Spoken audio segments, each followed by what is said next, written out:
voici arrivés à la fin de ce programme. J'espère de tout cœur que vous avez trouvé les réponses à vos nombreuses questions. J'ai tenté d'être la plus complète possible, mais les recherches continuent et ces monstres font de plus en plus parler d'eux. Les victimes se taisent de moins en moins, et nous devons prendre conscience que notre vécu n'est en rien une tare ni une maladie, mais peut et doit devenir une force. Le chemin de reconstruction peut s'avérer long et caillouteux, mais là aussi j'ai construit une méthode rapide et unique qui vous transmet une vingtaine d'outils pour accélérer votre résilience. Cette méthode s'intitule « Aller simple pour Stella ». Il s'agit d'un aller simple vers la lumière. Vous ne serez plus jamais la même, je vous le certifie. J'ai utilisé cette méthode et je suis enfin heureuse. Je n'ai pas encore solutionné tous mes problèmes. Qu'il s'agisse de problèmes juridiques, matrimoniaux et financiers, mais psychologiquement je suis sereine. J'ai beaucoup changé et cela occasionne d'autres choix, d'autres destinations, d'autres défis.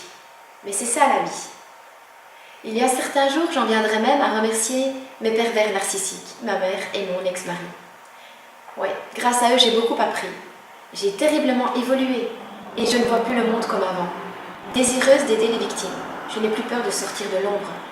J'ai pris mon histoire non plus comme une calamité, mais bien comme une opportunité pour réaliser mes rêves les plus profonds. Car vous devez prendre conscience que chacun d'entre nous contribue d'une façon ou d'une autre à la pérennité de la relation amoureuse. Nous sommes les seuls responsables de notre situation infernale. Oui, nous sommes responsables d'avoir abandonné le contact avec nos besoins fondamentaux.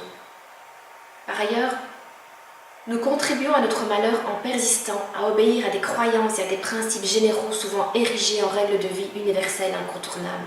Et cela est faux. Cependant, nous ne percevons pas toujours le caractère irrationnel de ces cognitions pourtant dénuées de cohérence face à une réalité si flagrante. Moi aussi, je pensais qu'on était mariés pour le pire et le meilleur. Idiotie.